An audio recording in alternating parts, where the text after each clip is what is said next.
1971 সালে মহান স্বাধীনতা যুদ্ধে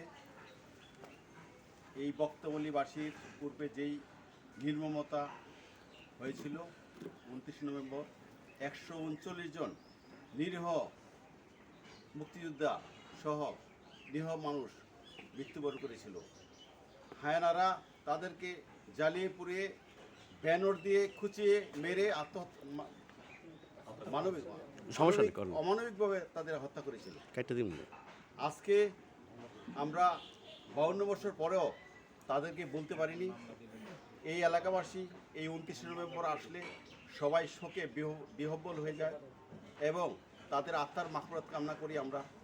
আমরা সামাজিক সাংস্কৃতিক সংগঠন সহ বাংলাদেশ জাতীয়বাদী দল বরাবর মতোই এই দিনটি আমরা স্মরণ করে আসছি এবং আগামী দিন এই নিরীহ যারা 129 শহীদ হয়েছে তাদের পরিবার যাতে আগামী সরকার প্রতিশ্রুতি দিয়েছিল আওয়ামী হানাদার বাড়ির যারা আওয়ামী লীগ ফ্যাসিস্ট দল তারা কোনো কিছু তাদের প্রতি করেনি।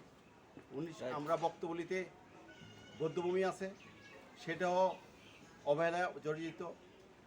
কানাইনগরের মধ্যে যে স্মৃতিস্তম্ভ ছিল সেইটাও তারা কোনোভাবেই তারা এটারে নির্মাণ বা পুনর্নির্মাণ করে নাই, এটা ভেঙে চুরে শেষ।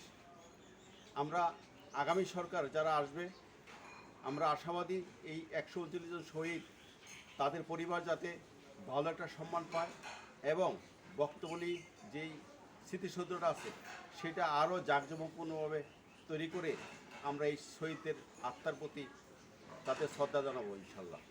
সবাইকে ধন্যবাদ।